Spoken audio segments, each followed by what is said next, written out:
Break کے بعد آپ کے سامنے حاضر عرفان اللہ نیازی صاحب سے بات ہو رہی تھی. عرفان اللہ نیازی صاحب, سوال اپنی جگہ قائم ہے. ہم حکمران جو ہیں, جتنے ہمارے سیاستدان آتے ہیں, ہم صرف 5 سال کی پلاننگز کیوں کرتے ہیں؟ وہ ترقی یافتہ ممالک جنہوں نے ترقی کی اور ہمارے آنکھوں کے سامنے ہوئی وہ ترقیاں, وہ 20-20 سال کی پلاننگز ہوتی ہیں, ان کی 25-25 سال کی پلاننگز ہوتی ہیں, لیکن ہماری پلاننگز 5 سال کی ہوتی ہیں. ہم کیوں اس طرح سے کریں؟ ہم کب بدلیں گے؟ اس کی وجہ یہ ہے کہ اس سے پہلے جتنے بھی حکمران رہے وہ اپنے کرپشن کے لیے حکومت میں آتے رہے. آج جو اس ٹولے کو لے کے آیا گیا امک سچار کو, ایک چلتی ہوئی اچھی مطلب اپنے پیروں پہ کھڑی ہوئی حکومت کو ہٹایا گیا, جس طرح ان کے ضمیر پیسوں پہ خریدے گئے, تو میں یہ سمجھتا ہوں انہوں نے تو اپنے آج 90% جو ہے سارے کے اوپر کیس ہیں کرپشن کے, تو وہ کیا پلاننگ دیں گے یا وہ کیا ایسی پلاننگ چلائیں گے کہ جو اگر تحریک انصاف کے کچھ کام چلے ان کو برے لگ رہے ہوں گے ہر چیز, لیکن کچھ کام ایسے ہوں گے کہ جو واقعی پاکستان کی بہتری کے لیے ہوں گے, پاکستان کی عوام کی بہتری کے لیے ہوں گے. کم سے کم ان کو تو کنٹینیو کریں. 10 لاکھ کا ہیلتھ کارڈ ہم نے دیا ہر پاکستانی کو کہ یار کوئی بھی ان کو ساتھ کوئی ایشو ہوتا ہے تو بلا خوف بلا پریشانی کے یا بغیر کسی کے مانگنے کے اچھے ہاسپٹل میں جائے گا, اپنا علاج کروائے گا, ایون اپنا آپریشن کروائے گا, اس کو تو کیری آن کریں. ہم نے لنگر خانے کھولے کہ غریب آدمی جو بیچارہ 2 وقت کی روٹی نہیں کھا سکتا تھا اس کو عزت کی روٹی ملے, اس کو کیری آن کرتے انہوں نے ختم کر دیا. اسی طرح ہم نے جو لوگوں کے لیے رہنے کی جگہ نہیں تھی ان کے لیے ہم نے بہترین قسم کے بستر, اس کے رہنے کا بندوبست کیا, اور کو صابن چیزیں دیتے کہ لوگ آج وہی پاکستانی فٹ پاتھوں میں دوبارہ سونے لگ گئے. اس کو بھی انہوں نے کنٹینیو نہیں کیا. تو کم سے کم یہ چیزیں تو کریں. آپ کہتے ہیں تو یہ پھر جو ڈیزاسٹر ہوا ہے, یہ جو ہماری آغا سراج درانی صاحب جاتے ہیں اور کہتے ہیں کہ جی ہماری گناہوں کی سزا ہے یہ ہمیں مل رہی ہے, تو آپ نے اس سے پہلے سندھ میں کیا کیا؟ ہم کراچی میں رہتے ہیں, سندھ کی بات کریں, پورے ملک میں ایک چیز ہوئی ہے, لیکن اگر ہم سندھ کی ہی بات کرتے ہیں تو انہوں نے کیا کیا سندھ میں؟ کل پرسوں ایک ویڈیو وائرل ہوئی کہ لڑکانہ میں جو ان کے لیے تمبو اور راشن آیا وہ رات کے اندھیرے میں غائب کیا جا رہا تھا. لوگوں نے پکڑا اس کو, جس طرح انہوں نے کووڈ کے دوران کہتے ہیں جی ہم نے لاکھوں راشن بانٹے, لیکن کہاں کب بانٹے جی؟ رات کے اندھیرے میں بانٹے.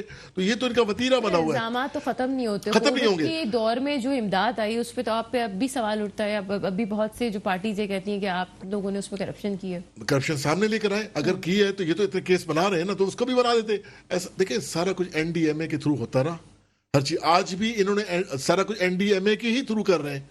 تو اس کا مطلب ہے وہ اس ادارے پہ ان کا اعتماد تھا اس گورنمنٹ کو, تو اس کا مطلب کرپشن نہیں ہوئی. ہم نے خود سے تو کچھ نہیں کیا, NDMA کے تھرو کیا. تو یہ ساری باتیں ہیں صرف اس لیے کہ کسی طریقے سے عوام عمران خان سے ہٹ جائے, لیکن وہ چیز ہوگی نہیں.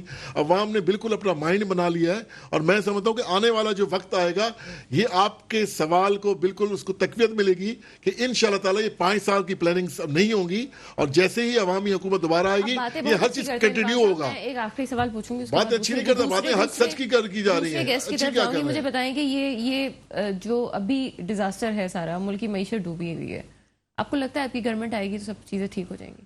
ہمیں بالکل امید ہے. اس لیے امید ہے کہ ہم نے ساری چیزیں ٹھیک کر دی تھی.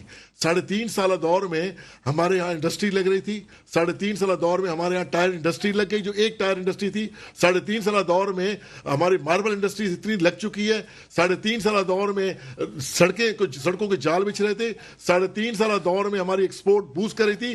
3.5 سالہ دور میں ہم جو اتنے عرصے سے ہمیں ٹیکس کا خسارہ ہوا کرتا تھا, ہمارے پاکستانی اتنا ٹیکس دینے لگ گئے کہ ہم اس خسارے کو میٹ کرنے لگ گئے تھے. اور ہمیں یقین تھا کہ اس والے بجٹ کے نہیں, لاسٹ جو بجٹ ہوتا تو ہم بالکل IMF کو تھوڑے مار کے بھگا دیتے, کیونکہ ہمارا جو اتنا ٹیکس کلیکشن ہو جاتی کہ ہمارا خسارہ اس ٹیکس کلیکشن سے ہی پورا ہو جاتا. ہمیں ضرورت, انہوں نے کہا کہ اگر یہ چیز ہو گئی تو ہماری باری ختم ہو جائے گی. تو اس وجہ سے سارا یہ جو رجیم چینج, سارے انہوں نے ڈرامے کیے مل کے, اور پاکستان کے لوگوں کے ضمیر خریدے اور اس کے ایک چلتی ہوئی اچھی گورنمنٹ کو ہٹایا. یہی وجہ ہے کہ آج عمران خان اسلام آباد میں نکلتا ہے تو پورے پاکستان میں لوگ نکل آتے ہیں, بلکہ پاکستان کیا پوری دنیا میں پاکستانی باہر آ جاتے ہیں. آپ کا موقف ہمارے پاس آ گیا. یقیناً عرفان اللہ نیازی صاحب کے مطابق ملک بہت اچھے حالات میں تھا, لیکن اس کو ملک کو پیچھے دھکیلا گیا. ٹیکس کی صورتحال, وارثی صاحب آپ ماہر ہیں اس فیلڈ کے اور آپ کو علم بھی ہے ایک بزنس مین کی حیثیت سے, کیا واقعی ایسا تھا کہ ٹیکس کی بڑی اچھی صورتحال تھی, اب مزید ابتر ہوتی جا رہی ہے اور مزید معیشت کا حال جو ہے برا ہوتا جا رہا ہے, جس طرح عرفان اللہ نیازی صاحب نے کہا کہ جی حالات ٹھیک ہو رہے تھے لیکن اب خراب ہو گئے؟ دیکھیں, میں عرفان اللہ نیازی صاحب میرے بہت اچھے دوست بھی ہیں, اور یہ تمام سیاسی جماعتیں جو ہیں نا میری اپنی جماعتیں. میں ان سب کے لیے اپنا ہمدردی کا ایک درد رکھتا ہوں سب کے لیے. میرا کسی سے کوئی اختلاف نہیں ہے. میرے 2-3 ایسے پوائنٹ ہیں جو کہ میں عرفان اللہ نیازی صاحب سے بات کرنا چاہتا ہوں. دیکھیں عرفان اللہ نیازی صاحب ماشاءاللہ لوگوں نے آپ کو پسند کیا, آپ کی حکومت آئی, آنے کے بعد ہم سب سمجھ رہے تھے ہم خوشحال ہو جائیں گے, مگر انفارچونیٹلی ہم قرض دار بھی ہو گئے اور بے روزگار بھی ہوئے. ہمیں کوئی ریلیف نہیں ملا. ہمیں ٹیکس کے معاملے میں ہمیں عمران صاحب نے اتنا جکڑ دیا کہ ہم نے ٹیکس دیا. الحمدللہ آپ نے ٹیکس بھی سب سے زیادہ ہم سے کلیکٹ کیا اپنے دور کے اندر, اور اس کے علاوہ آپ نے IMF سے بھی اپنے دور میں سب سے زیادہ قرضہ لیا. تو بہت اچھی بات ہے, مگر وہ قرضہ جو لیا وہ ہمیں نظر نہیں آیا, جو ہم نے جو ٹیکس دیا وہ ہمیں نظر نہیں آیا. مگر عام انسان جو ہے نا وہ مہنگائی کی چکی میں پستا چلا جا رہا تھا. میں یہ پوچھتا ہوں کہ آپ کے دور میں جو مطلب جب آپ آئے تو ایک پاکستانی جو ہے 1,44,000 روپے کا قرض دار تھا, اور جب آپ کی حکومت گئی تو آپ 2,37,000 روپے کا ایک انسان قرض دار ہوا تھا, 2,27,000 روپے کا. آپ مجھے بتائیں کہ پیپلز پارٹی کی حکومت آتی ہے تو وہ 53,000 روپے کا ایک انسان کو قرض دار کرتی ہے اپنے 5 سالہ دور میں. پھر اس کے بعد جب نواز شریف کی حکومت آتی ہے تو 58,000 روپے کا قرض دار کرتی ہے ایک انسان کو, ایک پاکستانی کو. اس کے بعد جب یہ PTI کی حکومت آتی ہے تو ایک انسان 88,000 روپے کا قرض دار ہوتا ہے. تو پہلے تو یہ بتائیے کہ اتنا آپ نے جو قرضہ لیا ہے IMF سے, وہ قرضہ ہمیں قرض دار کرنے کے لیے کیا؟ ہمارے پاس تو قرضہ کم ہونا چاہیے تھا, ہم پہ قرضہ زیادہ ہو گیا. پھر ہم نے ٹیکس جو ہے نا ان کا ریکارڈ ٹیکس ان کو دیا ان کے دور میں, مگر پھر بھی ہمیں کوئی ریلیف نہیں ملا. تو میں یہ پوچھتا ہوں کہ کیا آنے والے دور میں آپ کیا مزید کیا ہم کو کوئی ایسے ریلیف دے سکتے ہیں, ہمیں قرضے سے آزاد کروا سکتے ہیں؟ آپ کے پاس کوئی ایسی پالیسی ہے کہ آپ عوام کو ریلیف دیں؟ مطلب ہمیں ابھی تک کوئی ریلیف عوام کو نظر نہیں آیا. ویسے سید روشن علی وارثی صاحب, بڑے معصوم سے سوالات ہیں آپ کے, اور یہ بات ہم پاکستان میں ہم نے دیکھا کہ کئی بھی معیشت دان آپ کو کوئی ایسا شخص نظر نہیں آیا جس کو آپ واقعی کہہ سکیں کہ معیشت کا بڑا اچھا چیمپئن ہے جو پاکستان کی پالیسیز, چاہے وہ PTI کا دور ہو, چاہے وہ اس وقت نون لیگ کا دور ہو. معیشت دان ان کو نہیں ملتے. غلطی جو ہے, میں اس بات کا جواب دیتی ہوں, غلطی ان سے یہ ہوتی ہے کہ بزنس مین کو اپنی پالیسیز میں شامل نہیں کرتے. انڈسٹریل لوگوں کو جو ہے, یہ جو انڈسٹری لگانے والے ہیں جو ایک فیکٹری میں ایک جگہ پہ ہزار لوگوں کو تنخواہ دے رہے ہیں, اور کووڈ کے دنوں میں بھی انہوں نے ان کو جاب سے نہیں نکالا, ان لوگوں کو پالیسی بنانے میں نہیں لگاتے. میرا خیال ہے عرفان اللہ نیازی صاحب سے یہ سوال جو ہے وہ بالکل ہی غلط ہو جائے گا کہ وہ بھی کیا جواب دیں, لیکن پھر بھی سر اگر آپ جواب دینا چاہیں تو. دوں گا. دیکھیں ہماری جو انہوں نے ٹیکس کلیکشن بالکل ہوئی, جب ہماری 2018 کی گورنمنٹ آئی اس وقت انتہائی جو ہیوی انٹرسٹ ریٹ کے جو قرضے تھے جو فوراً واپس کرنے تھے وہ ہم نے فوری طور پہ واپس کیے. جس ادارے میں ہمارے منسٹرز گئے وہ ادارہ کروڑوں روپے کا مقروض ہوا تھا, تو اس کو چلانے کے لیے, حالانکہ عمران خان نے تو بالکل کلیئر کہا تھا کہ میں انشاءاللہ خودکشی کر لوں گا کہ IMF سے قرضہ نہیں لوں گا, لیکن وہی شخص پاکستان کی جب اس نے حالت دیکھی تو وہی شخص باہر کے جو پاکستانی جو سربراہ دوسرے ممالک آیا کرتے تھے ان کی ڈرائیوری اس شخص نے کی. اس شخص نے در جا کے پاکستان کے لیے پیسہ مانگا, لیکن آفرین ہے چلے ہمیں وہ قرضے ملے, لیکن آفرین ہے پاکستانی عوام پہ جو ملک سے باہر بیٹھی ہوئی ہے. اس نے لاکھوں ڈالر کی برسات کر دی عمران خان کے دور میں, کہ جو یہ روشن ڈیجیٹل اکاؤنٹ کھولا لاکھوں ڈالر اس میں آئے, جس کی وجہ سے ہماری معیشت کو سنبھالا ملا. تو یہ بہت سارے معاملات جو ہیں جو شروع میں بگڑے ہوئے تھے وہ ٹھیک ہوتے چلے گئے. یہی تو میں کہہ رہا ہوں کہ آنے والا وقت جو 1.5 سال ہمارا رہ گیا تھا وہ پاکستان کی بہتری کا وقت تھا. ہم تو ساری چیز ہم نے اچیو کر لی تھی. چلیں عرفان اللہ نیازی صاحب, پیپلز پارٹی سے ابھی ہمیں کسی نے جوائن کیا ہے. ہمارے ساتھ اس وقت رہنما پیپلز پارٹی گل رانا صاحبہ موجود ہیں. میں نے پروگرام میں آپ کو ویلکم کرتے ہیں. تھینک یو جی, السلام علیکم. وعلیکم السلام. میڈم, سب سے پہلے تو جو مجموعی صورتحال ہے اسپیشلی اس وقت ہم سندھ میں دیکھ رہے ہیں, بلوچستان میں, جنوبی پنجاب میں سیلاب کی بہت بری صورتحال ہے, لوگ پھنسے ہوئے ہیں. کیا کامنٹ کریں گی اس وقت, کیا ملک کو اسٹریٹجیز اپنانی چاہیے, سیاستدانوں کو کیا لاہے عمل اختیار کرنا چاہیے؟ I can barely hear you. Sir میں اس پر ذرا سی شہر سے باہر ہوں تو مجھے بہت آپ کی ہلکی آواز آ رہی ہے, مجھے کوشچن بھی پورا نہیں ملا, لیکن میرا خیال ہے کہ یہ جو ملک کے حالات اس وقت بارشوں سے ہو رہے ہیں اسی کے سلسلے میں بات ہو رہی ہوگی, if I'm not wrong. جی بالکل ایسا ہی ہے کہ ہم اس پہ بات کر رہے ہیں کہ اس وقت جو صورتحال ہے سیلاب کی, لوگ پریشان ہیں, گھر مویشی مال ڈوب چکے ہیں. اس وقت ملکی سطح پہ تمام جماعتوں کو کیا ڈیسیژن لینا چاہیے, کس طرح کا میسج آپ دیں گی, کیا لاہے عمل اختیار کرنا جو چاہیے؟ ابھی تک پہلے نہیں لیا, جو ہر سال ہم انتظار میں ہوتے ہیں کہ اب جب آئے گی صورتحال تو ہم پھر اسے اسی طرح ہم راشنوں کے، ہم ان چیزوں کے پیچھے پڑ جاتے ہیں، جب پتہ ہے کہ 1 سال بعد یہ ڈیزاسٹر ہوگا تو اس کی پہلے سے ہم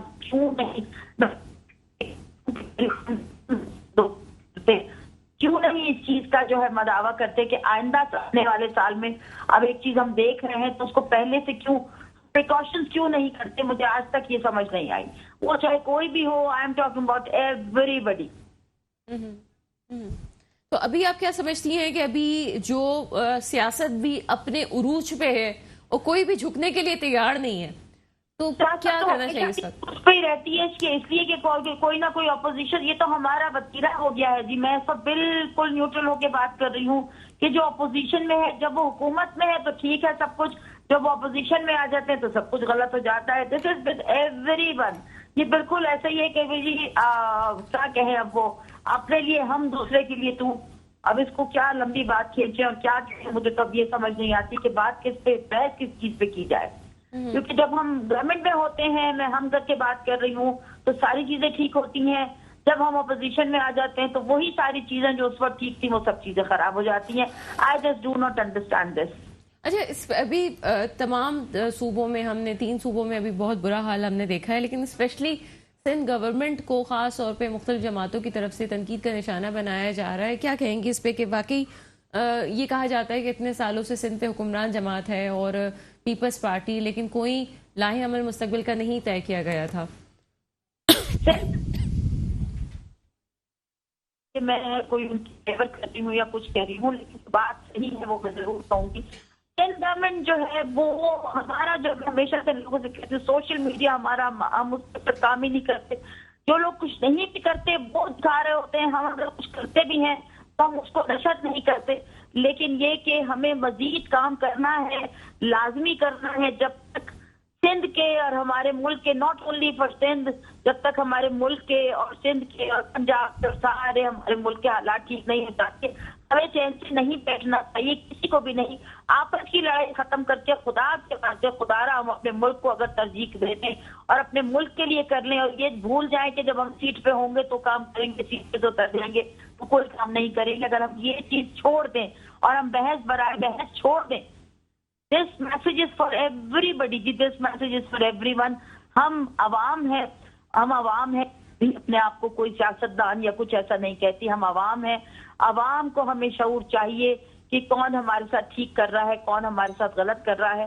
ہمیں یہ شعور لازمی چاہیے. لیکن ہماری تمام پارٹیز کو خدا کے واسطے اپنے ملک کے لیے سوچ لیں، اپنے لیے سوچنا چھوڑ دیں. It is high time now, I believe. Warsi صاحب آپ کی طرف ہم آتے ہیں. جی گل رانا صاحب ہمارے ساتھ ہی رہیے گا. بہت پازیٹیو بات کی. ہمارے اسٹوڈیو میں گیسٹ موجود ہیں وارثی صاحب، ان کی طرف چلتے ہیں. وارثی صاحب، حکومت نے بہت سے فیصلے کیے اور اس پہ کہا کہ ناپسندیدہ فیصلے ہیں.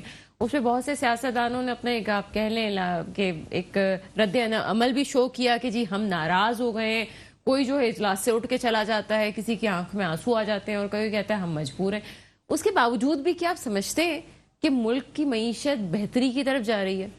دیکھیں، معیشت تو بالکل بہتری کی طرف نہیں جا رہی. یہ جو حکومت آئی ہے اس نے تو آنے کے بعد بالکل کاروبار سب کے بند کر دیے، کیونکہ ہم ایک کاروباری آدمی ہیں. ہمیں پتہ ہے کہ ہمارا جو کاروباری سیکٹر ہے وہ سب سخت پریشان ہے، کیونکہ انڈسٹری بند ہو گئی ہے. آپ کا جو شرح سود جو ہے نا وہ 15% کو ٹچ کر رہا ہے. آپ مجھے بتائیں، جب شرح سود آپ کا اتنا زیادہ ہوگا تو کوئی انویسٹمنٹ کرے گا ہی نہیں. آپ کا جو فورن ایکسچینج آتا تھا، جو اوورسیز پاکستانی جو بھیجتے تھے، انہوں نے بھی بند کر دیا. کانفیڈنس ان کا ختم ہو چکا ہے. ہماری جو کنسٹرکشن انڈسٹری ہے وہاں پہ لوگوں نے بلڈنگیں بنائیں، 50% بلڈنگ اگر تیار ہو گئی اس کے بعد کام بند ہو گیا. چیزیں مہنگی ہو گئی، ملنا بند ہو گئی، پیسے نہیں ہیں لوگوں کے پاس. کاروبار چلے گا، پیسے آئیں گے تو لوگ اپنی بلڈنگیں بھی کمپلیٹ کریں گے. ریئل اسٹیٹ انڈسٹری وہ انڈسٹری ہے جو کہ سرمایہ کاری کر کے لوگوں کو روزگار فراہم کرتی ہے. وہاں سے پھر کنسٹرکشن انڈسٹری جو ہے نا اس کو بوسٹ ملتا ہے. پھر ہماری کنسٹرکشن انڈسٹری کے ساتھ جو ہے نا الائنس انڈسٹری جو ہے تقریباً 70 سے 80 انڈسٹری ایسی ہیں جو ان کے ساتھ ریلیٹ کرتی ہیں، وہ بھی بند ہو گئی. اس کا مطلب یہ کہ کروڑوں لوگوں کا جو روزگار ہے وہ ختم ہو گیا. اس وقت جو ہے نا گورنمنٹ آف پاکستان سے میں یہ اپیل کروں گا کہ فی الفور جو ہے نا وہ اس پہ کوئی اقدام اٹھائیں. میں بار بار ایک بات کرتا ہوں کہ ایسا نہ ہو دیر ہو جائے. ابھی ہمارے پاس ٹائم ہے, ابھی معیشت کا پہیہ چلانے کی ضرورت ہے. ابھی انویسٹر, ریئلیٹر اور اب کنسٹرکشن بلڈر یہ سب بہت پریشان ہیں. جتنی چھوٹی بڑی انڈسٹری کے جو مالک ہیں وہ اس وقت پریشان ہیں. ایون کہ لوگوں کے پاس 10 لاکھ 15 لاکھ روپے بھی نہیں ہیں, کیونکہ ڈالر آپ کے کنٹرول سے باہر ہو گیا ہے. آج سے 10 دن پہلے آپ کا ڈالر 212 روپے پہ تھا, آج وہ 230 روپے کراس کر گیا ہے. اب میرے کو سمجھ میں نہیں آ رہا کہ اس کو اتنا جو ہے نا مینوپولیٹ کر کون رہا ہے, اور اس کو چیک اینڈ بیلنس کرنے والا کیا اس ملک میں کوئی بھی نہیں ہے. اب میں آتا ہوں عرفان صاحب کے پاس. عرفان صاحب کو دیکھیں, عرفان صاحب کے جو لیڈر ہیں وہ ہمارے بھی لیڈر رہ چکے ہیں اور آج بھی ہم ان کو پسند کرتے ہیں. وہ ایماندار شخص ہیں, مگر ان کی کچھ پالیسی ایسی ہے کہ ان کو سیاست کا اتنا تجربہ نہیں تھا جب وہ آئے, کیونکہ اس وقت وہ پاکستان کی پسندیدہ شخصیت ہیں نو ڈاؤٹ, اور وہ ایماندار بھی ہیں, اس میں بھی کوئی شک نہیں ہے. مگر ان کے ارد گرد کے جو لوگ ہیں انہوں نے ان کو تھوڑا خراب کیا. ان کی وجہ سے ان کو اتنی اچھی عزت نہیں ملی جو مل سکتی تھی, کیونکہ ظاہر ہے کسی نے 10 ووٹ لے لیے تو 10 سیٹیں لے لی, وہ مرج ہو گئے ان کے ساتھ, انہوں نے اپنی چلانی تھی. تو بہت سی کچھ غلطیاں تھیں, جیسے وزیر خزانہ ان کے پاس تھا ہی نہیں. انہوں نے کسی بھی وزیر کو جس کا ایکسپیرینس تھی تو انہوں نے وزیر خزانہ بنا دیا. ملک ایسے نہیں چلتے, ایکسپرٹ سے چلتے, ان کو پتہ ہونا چاہیے, اس کی نالج ہونی چاہیے. پھر یہی وہ 6 مہینے کے بعد انہوں نے اپنا وزیر خزانہ چینج کر دیا. یہاں آپ سے سوال بنتا ہے, یہ تو پہلے جو نااہل تھا کوئی, اور پھر جو ہے ایک آپ کہنے نا تجربہ کار تھے, ایک کے پاس تجربہ نہیں تھا, دوسروں کو کہا جا رہا ہے نااہل تھا. تو یہ ابھی جو لوگ ہیں وہ تو تجربہ کار ہیں, آپ تو ان سے بھی مطمئن نہیں ہیں؟ بالکل بھی نہیں ہے, بالکل نہیں. یہ تجربے کار تھے, ہم کو ان سے امیدیں تھیں کہ یہ آئیں گے. کچھ انہوں نے تو جو پہیہ چل رہا تھا, جو عمران خان کے دور میں جو چیز چلنا شروع ہوئی تھی اس کو بھی بند کر دیا. اب عمران خان صاحب کے ساتھ جو مسئلہ تھا میں بتاؤں کیا تھا. ایک تو جو وہ چیز سوچ لیتے ہیں نا وہ اپنے اس مشن سے پیچھے نہیں ہٹتے. ضروری نہیں کہ مطلب وہ ہر کام وہ اپنے حساب سے صحیح کر رہے ہیں. دیکھیں آپ کو رائے لینی پڑتی ہے, اور پھر آپ یہ مت سوچیں کہ بس میں ہی صحیح آدمی ہوں. اچھا, اب اس کے بعد یہ بتائیے کہ عمران صاحب نے ایک لوگوں کو یقین دلایا تھا کہ میں جیسے ہی آ جاؤں گا, میں جتنے بھی کرپٹ سیاستدان ہیں ان کو میں پکڑوں گا, پیسہ ریکور کروں گا. انہوں نے اپنا جو ہے نا سارا جتنا بھی ان کا جو دور تھا انہوں نے اسی میں لگا دیا, بجائے لوگوں کی بھلائی کی طرف جاتے, لوگوں کے لیے کام کرتے, لوگوں کو آسانیاں پیدا کرتے. وہ اس طرف لگ گئے پکڑ دھکڑ کے اندر اپنی ان کو چکر میں. اچھا, آخر میں ملا کچھ بھی نہیں. آپ مجھے بتاتے ہیں 1 روپیہ بھی ریکور نہیں ہوا, تو فائدہ. میں کہتا ہوں بھائی آپ وہ مطلب یہ جو سیاسی اختلافات ہیں اس کو رکھ کے آپ سوچیں, عوام آپ کو لے کر آئیے. عوام کیا چاہتی ہے؟ عوام یہ نہیں چاہتی. چلیں آپ اگر پیسے آپ کو ریکور کر لیتے تو ہماری عوام بھی خوش ہوتی کہ چلے بھی آپ نے پکڑا, آپ نے پیسے ریکور کیے, تو یہ ہمارے لیے خوشحالی بات ہوتی. آپ نے ہمیشہ ہی کہا کہ مافیا ہمیشہ پیچھے رہی اور مافیا نے مجھے کام نہیں کرنے دیا. یہ موقف کس حد تک ٹھیک ہے یہ بھی ہم پوچھیں گے, لیکن فی الحال عرفان اللہ نیازی صاحب ہمارے ساتھ موجود ہیں. عرفان اللہ نیازی صاحب, ملک کے پاپولر لیڈر کی بات کی جاتی ہے. اس میں خان صاحب کو کہا جاتا ہے کہ ملک کا پاپولر لیڈر جو ہے وہ عمران خان صاحب ہیں. پھر بھی مقدمات درج ہو رہے ہیں مستقل, ایک کے بعد ایک مقدمہ, اور اس کے بعد جو ہے ان کی تقریر پہ بھی لائیو دکھانے میں پابندی لگائی جا رہی ہے. آپ سمجھتے ہیں کہ سب کچھ غلط ہے, ٹھیک ہے غلط ہے, لیکن خان صاحب کا بھی جو ایک ایگریشن ہے وہ کچھ زیادہ ہی نہیں سامنے آ رہی, یا ان کے بیانات آپ کو لگتا ہے کہ ٹھیک ہے وہ سارے بیانات؟ دیکھیں, بہت سارے معاملات میں خان صاحب بالکل ٹھیک ہیں. پاکستان لٹیروں کے حوالے جو کیا ہوا, ایک مخلص شخص کو غصہ ہی آئے گا تو اس سے میں کچھ چیزیں تو انسان کے منہ سے نکل ہی جاتی ہیں. اور پورا پاکستان اس وقت عمران خان کے ساتھ کھڑا ہوا ہے. انہوں نے ٹویٹرز اکاؤنٹ بند کیے, ایک شخص کے 2.25 کروڑ ٹویٹرز فالوورز ہیں. انہوں نے پاکستان میڈیا پہ ان کی آواز بند کی, پوری دنیا کی میڈیا پہ ان کی آواز آ گئی Pakistan as a Pakistani famous leader کی. تو یہ چیزیں اب ان سے رکنے والی نہیں ہیں. آج حالات جیسے بھی ہیں, آج کل ہری پور میں جلسہ کیا عمران خان نے, بارش کے دوران ایک بھی بندہ اس جلسہ گاہ سے نہیں گیا, سارے کھڑے رہے, کیونکہ اب معاملات ایسے آ گئے کہ پاکستان کی خود مختاری, پاکستان کی سالمیت کی بات آ گئی ہے. پاکستان کی آزادی کی, ان چور لٹوروں سے ہمیشہ کے لیے آزادی کی بات آ چکی ہے. انہوں نے آتے ساتھ ہی کیا کیا, انہوں نے نیب ختم کی, انہوں نے FIA کی پابندیاں لگوائی, انہوں نے اپنے کیسز ختم کیے, انہوں نے اپنے معاملات. جملہ بہت اچھا کہا ہے, کیونکہ گل رانا صاحب ریموٹ پہ ہیں ہمارے ساتھ, تو میں چاہتی ہوں کہ جلدی ان سے ایک سوال کریں, اس کے بعد ان کو بھی ہمیں خداحافظ بھی کہنا ہوگا, لیکن بریک کا بھی وقت ہے. سوال چھوڑ کے جا رہی ہوں گل رانا صاحبہ آپ سے, مجھے یہ بتائیے گا کہ یہ کہا انہوں نے عرفان اللہ نیازی صاحب نے کہ غصے میں ایک مخلص آدمی کچھ بھی کہہ جاتا ہے تو تھوڑا بہت تو ایگریشن ہوتی ہے. اس پہ میں جواب لوں گی گل رانا صاحبہ آپ سے, لیکن یہاں ایک بریک ہے, بریک کے بعد بات کرتے ہیں.